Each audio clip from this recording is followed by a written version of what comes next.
is the Next Level Loan Officers podcast. To learn more about Next Level Loan Officers, go to becomnl.com.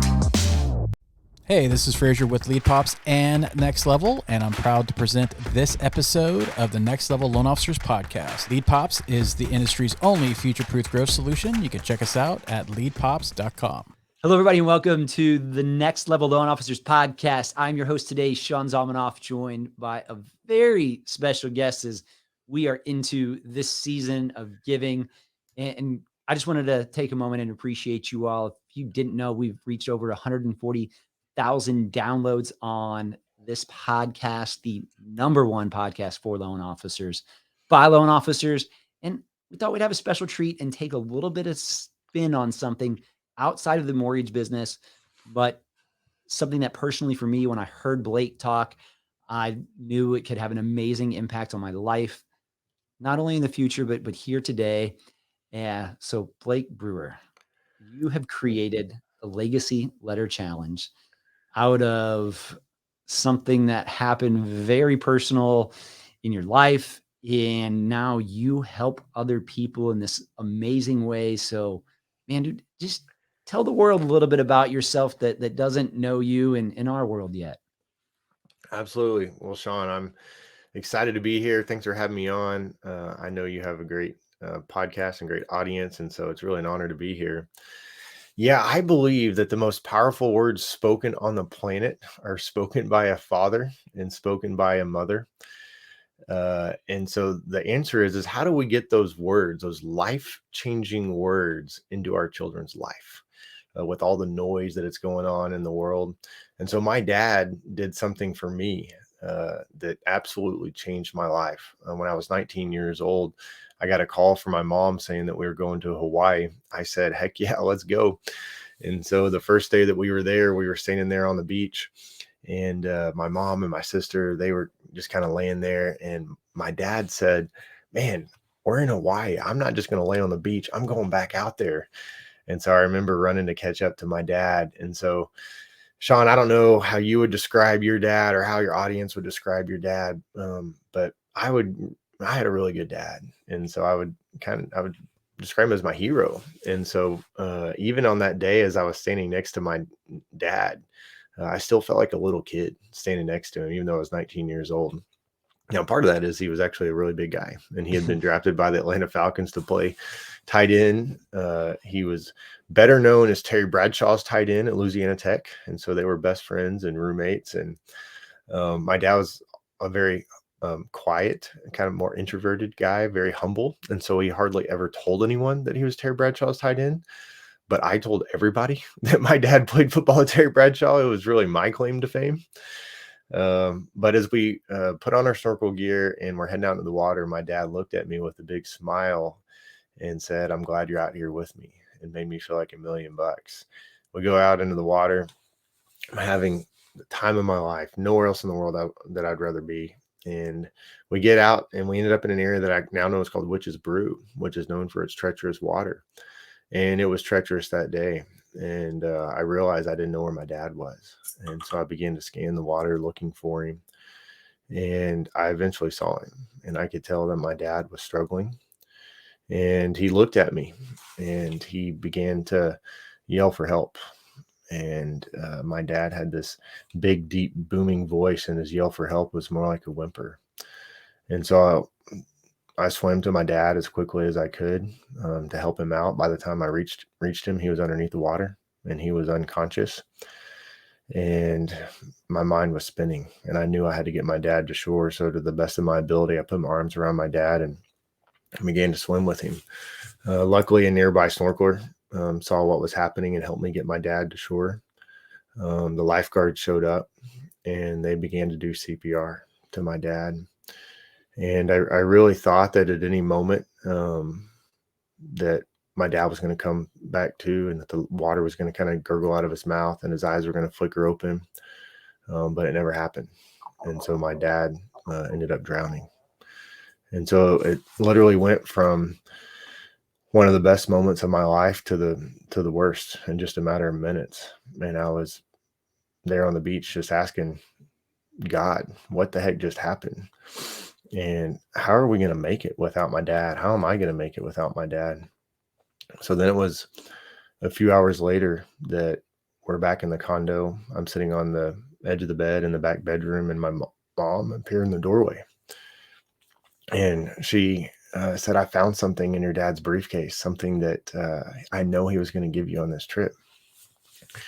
And I had no idea what she was talking about, but she was holding some sheets of paper in her hands. And she walked across the room and handed them to me. And at the top, it said, Dear Blake, Natalie, and Marcus. It was a letter. And it was to me and my sister and brother. And apparently he'd been working on this letter for several months, having no idea that he was about to die, having no idea that this would be his final words to me. And so I began to read this letter, and it was everything that I needed in that moment. It was, I felt so loved that my dad would write this letter. Like, don't tell me my dad didn't love us. My dad was a hospital administrator.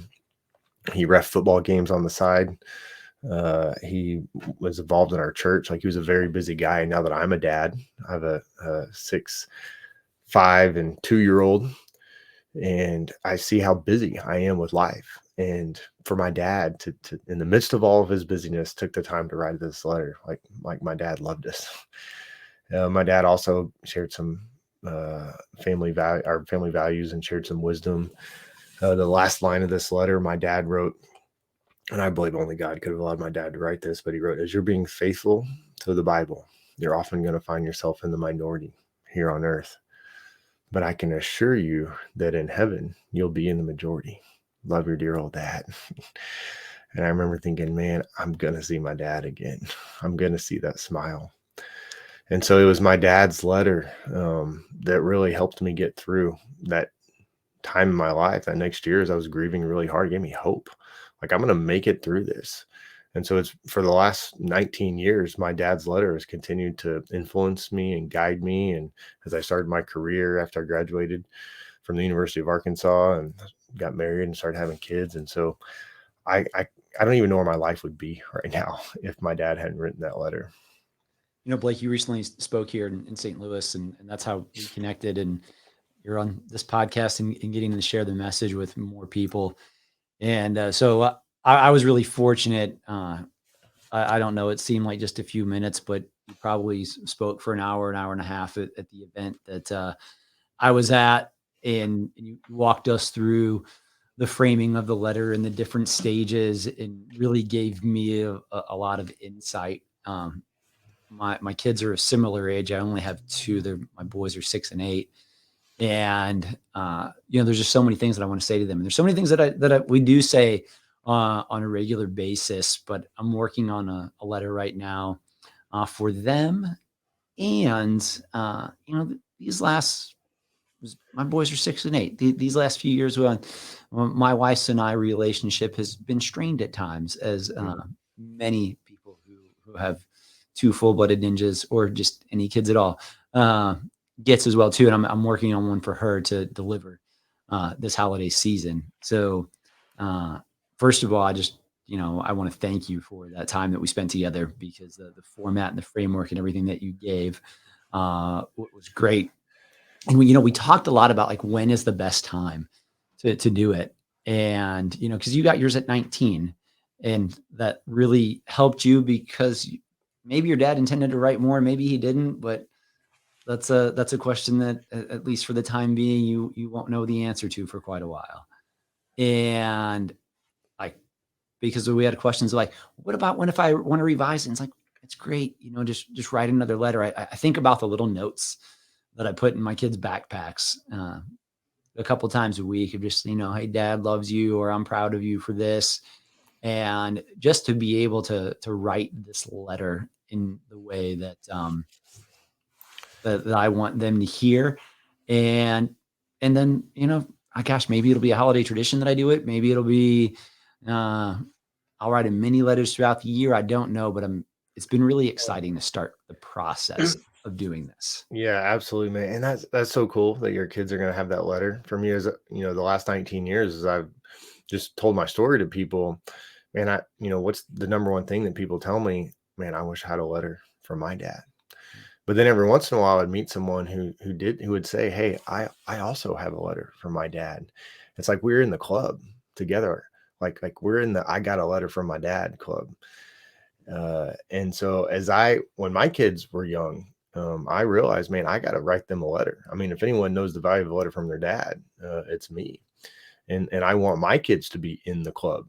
And that's when as I went to write this letter, I saw how difficult it is as I was staring at a blank sheet of paper to write this letter. And when I finished, though, man, and it took a little bit of time. It was just hanging over my head, but I powered through, got it done, and it felt amazing, like to get this letter done, to know that, I had created something that really will be with them for the rest of their life. Yeah. And so then that it was through that and through hearing other people like tell me about it, getting a life-changing letter from their dad, that's when the mission started. So that was 2 years ago. The mission to help 1 million dads write at least one well-written, meaningful, lasting legacy letter. Now, we've also included moms in the mission now as well. And so, but I knew that parents are going to be like me looking at that blank sheet of paper. And so that's when we created a process and the framework to write the letter and to really like help parents put the best stuff in there. The things that everybody wants to hear from their mom and their dad. I love you. I'm proud of you. I believe in you. And when someone has these things in their life from their mom and their dad, man, they are just set up to be more successful, to be confident, to be able to navigate difficult situations. I mean, every day our children are waking up and the question is, are they going to go win the day? And we know that the battle starts in the mind. And the people that are successful, man, they have a different thought life than the people that are not. And so as parents, we can help our children have a better thought life. But it all starts to help them win the battle of the mind. We gotta penetrate the heart, and that's what this letter does, man. We connect with our children's heart in a way that for a lot of people, they've never connected with in this way. And so, man, it's amazing to write this letter and to give this letter, to have your children receive it and read it. So I've been doing a lot of reading this year on Ryan Holiday books, and in my opinion, he's probably the best modern day philosopher that we have. And it's interesting because for a couple of years I've had this email chain that I get every day called the Daily Dad, and then I started reading some of his other stuff, and I was like, wait, this has got to be him writing this. And there's been so many lessons that I've learned in like how we appreciate our children from, hey, like, I'm not proud you scored a goal.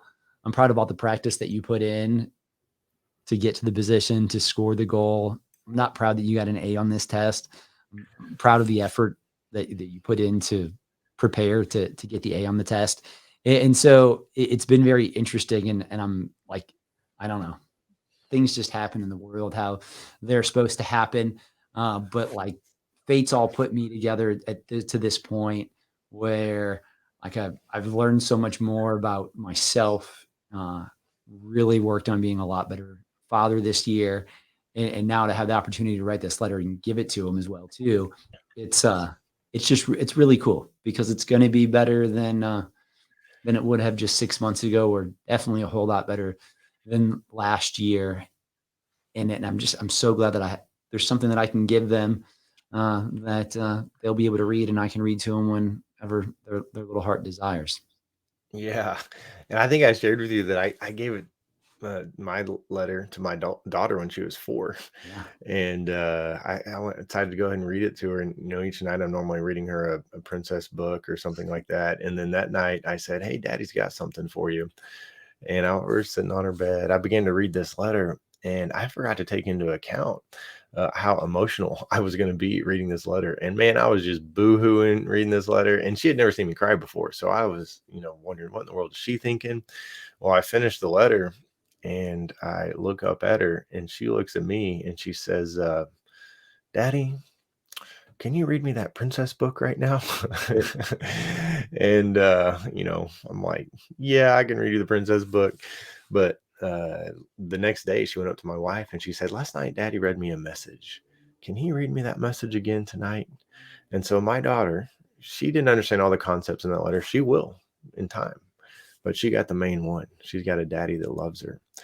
And so that's one of the most important things she needs to know, that there is nothing that she can do tomorrow that can make me love her any more or any less. And when she has that, when she knows that, that's going to bring a confidence to her life that that really only I can provide as her dad. So it's fun to write this letter. It's cool that you're doing that, and I'm excited to hear how it goes when you give it. No, it is. It's funny because knowing my boys, if we get through the whole letter without my 6-year-old cracking a butt or a fart joke, it'll be a miracle. And my 8-year-old is probably going to ask me if I'm dying. But it'll be interesting to see the follow up afterwards, like when they ask me, because I've got there's a couple of different books just done, like how to behave and why. There's a really good kids book a couple good kids books that I read from Andy Andrews to them, and it's always funny because like you were talking about with your letter, how she asked about it later, like there's these things that it doesn't appear that they meet any friction. It just appears to slide off them the second they hear it. But then all of a sudden, a week later or a few days later, hey, can we read this again? Hey, can we do this again? And then it starts to be that those are the books that they gravitate to almost in any season. And it's good to be able to share that. I'm really excited. Well, and that's the beautiful thing about the letter. Not only is it cutting through the noise, you're winning their heart, but it's return toable. For the rest of their life, they can return to the letter. I return to my dad's letter, and I read things in there. And there's things that hit me in a new way when I read it. Like there's things I read it now. I read it. I pulled out a month ago, and I read it. And I'm like, man, I never saw it in that way. Now that I'm 39 years old, I read it differently than when I was 19. And my dad is still influencing me, guiding me to this day. My grandkids will know their great grandfather, and he'll be influencing them because of this letter. So friends, family, people I don't know yet listening to this podcast, so you can go to the Legacy Letter Challenge and check this out wherever you're listening to this to, on Spotify, iTunes. We'll have some show notes for you as well, so you can click on some links. One of the things that, like you were just telling me about, was being able to gift this in a larger manner, whether somebody wanted to have a presentation or do gift it to clients, to referral partners.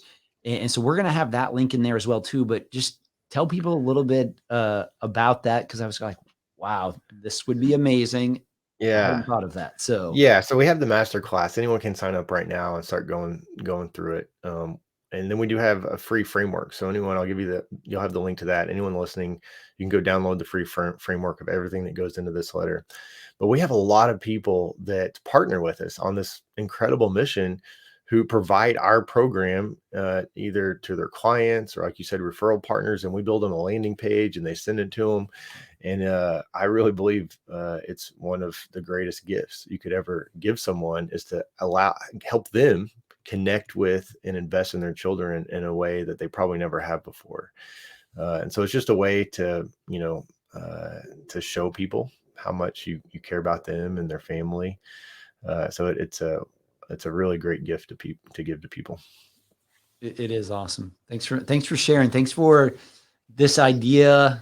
I'm glad the universe aligned to put you in my path when it did. And I'm so excited to be able to share this message with our loan officer community, so they can have an impact in many other people's lives with this as well too. Again, we'll have all these links in the show notes for you all. And Blake, I appreciate you. I know we'll see each other more. Again, thank you all for listening. This is your Next Level Loan Officers podcast, the #1 podcast for loan officers by loan officers. Blake, thank you for joining us. I'm Sean Zalmanoff. Peace out, y'all.